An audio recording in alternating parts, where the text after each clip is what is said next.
لە هێرشەکەی دووشەمەی ڕابردووی هێزەکانی پێشمەرگە بۆ سنوورەکانی باشووری کەرکووک پێشمەرگە توانی 150 کیلۆمەتر چوارگۆشە کۆنتڕۆڵ بکاتەوە کە پێک دێن لە ناحەیەک و 15 گوند. لە ئێستاشدا هێزەکانی پێشمەرگە سەنگەرەکانیان لەو گوندانە جێگیر دەکەن.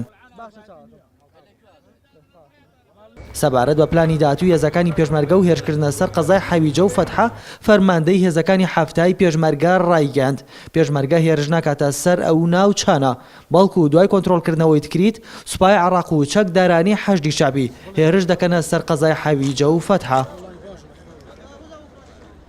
تکریت بەرەو ئەوە ڕاکە بە تەواوی ئازاد بکرێ و دوای هێزەکانی عراقی بەرەو منطقەی فەتح و ئەوانە دێن بەرەو کەرکووک مەسەلەن نازانم خۆ سنووری کەرکووک حەویجە کەرکووکە بەڵام حەویجە شوێنێکە بە حەقەت ئێمە وەکو خۆمان وەکو پێشمەرگە هیچ بەرنامەیەکمان نییە بچینە ناو حەویجە بچینە ناو ڕەشادیا بچینە ئەو شوێنانانە چونکە ئەوانە بەشی هەرە زۆری دانیشتوانەکەی عەرەبە پاشەوە هیچ داوایەکیشمان لێ نەکراوە لەلایەن عێراق و تاکو ئێستاکێ بەشداری بکەین لە ئازادکردنی حەویجە و شوێنەکانی ترا. هێزەکانی پێشمەرگە ئاماژە بە چەند ناوچەیەکی گرنگ و استراتیژی دەکەن کە لە ئەنجامی ئۆپراسیۆنەکەی چەند ڕۆژی ڕابردوو توانیان کۆنتڕۆڵی بکەنەوە بە تایبەت ئەو دوو پرۆژە ئاوەی کە کەوتوبوونە نێوان چەکدارانی داعش و هێزەکانی پێشمەرگە.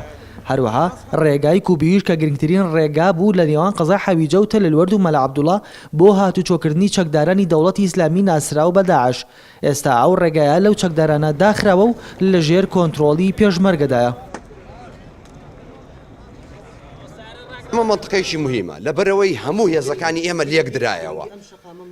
گرنگی ئەم شەقامە ئەوەی هەیە ئێمە جاران لەگەڵ میحوەری 5 و میحوەری 4 مەسافەمان هەبوو بینمان هەبوو یعنی دوژمن زۆر لەم مەسافەیە لە بینمان نابوو ئاومان لە بین نابوو دوو مەشروعی ئاومان لە بین نابوو چەندەیەکمان لە بین نابوو. ئێستا ئەو منطقەیە طبعاً منطقەیەکی زۆر مهمە چەندین ئەبۆی ناسیفەیتی بوو قووەتی داعش بەس لێرانە بە قووەت بوو. دوای هێرشەکەی ڕۆژی دووشەممە لە ئێستادا تەنها 16 کیلۆمەتر ماوە تا هێزەمنەکان بگەنە قەزای حەویجە و تەواوی سنوورەکانی پارێزگای کەرکووک لە چەکدارانی دەوڵەتی ئیسلامی ناسراو بە داعش پاک بکەنەوە. ڕۆکان جاڤێنارتی کەرکووک.